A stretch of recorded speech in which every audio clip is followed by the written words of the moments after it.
Having beaten the imposter Satan, you're treated to a typical Ness ending. You're standing on a cliff thoughtfully.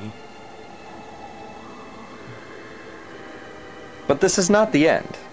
Not by any means, no. No, this is one of the few games from this era that I can think of, I'm sure there are others, that has an alternate ending. And to get to that alternate ending, of course it has a special boss. Now to me, special boss is reminiscent of Emerald Weapon, Final Fantasy VII, or Ruby, for that matter. Most optional bosses that I can think of are Final Fantasy related. This is one of the few that I've fought who is not. And he is a gigantic cockstain. This dude is very content to shove his dick in somebody with dysentery, take it out, and then wave it in your face in the hopes of smearing all over your Satan wannabe ass. This dude just sucks. You know, he's not the worst boss ever made. Not by any means, but he's just a cheap motherfucker. He is so ridiculously cheap in some of the shit that he does to you. Because he has a little ball gag that'll follow you around, in addition to all the other crap that he does. Now, he looks really cool, I'll give him that. But even in your ultimate Satan form, even in your fallen Lucifer form, this guy can be a bitch. Now, whether or not this protection spell actually really helps you at all, I don't know. I just take it as some kind of extra insurance. You know, a little more never hurts. What you initially want to do is use the power increase talisman. The Fang, whatever the fuck it is. Don't use the armor. Don't use the increased rate of fire, because you'll waste it. And as soon as you see that guy suck in all that nice red splooge, turn on the armor. That's the one time you really want to use it. But before he does that gigantic waterfall of whatever it is, blood, I suppose, get next to him and wail the fuck on him. Don't give him an inch. Do not give him an inch.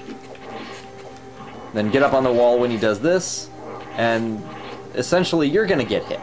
You're gonna get hit, usually by a falling rock.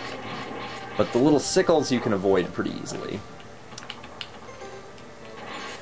But this guy does a shit ton of damage. He's not happy. This guy really isn't a demon in the sense that he's a fallen soul. This guy is like the sexual frustration of every fat kid in gym class in the history of the world. All combined into one monstrous form.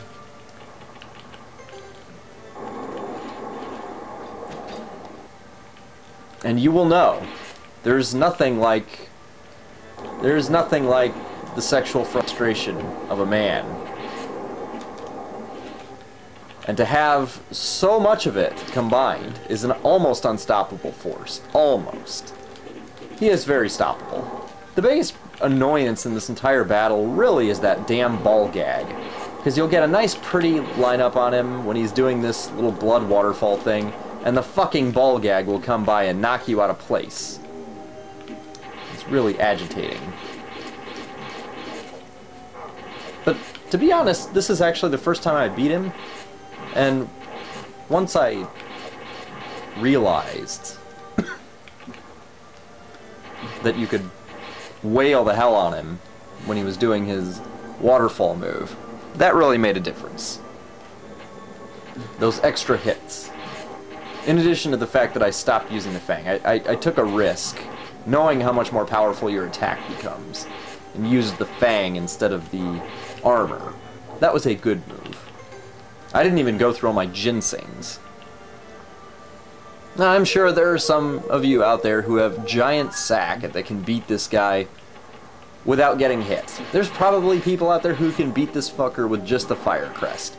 Good for you. I am not that badass, nor do I have that much patience and time. I'm just here to beat him in the everyday, everyman sense. If that means stocking up on ginsengs and taking hits, I don't give a shit. Ugh, there is a prime example of the ball gag getting in your way. It doesn't do that much damage, it really doesn't. It's just there to piss you off, but it's very good at that.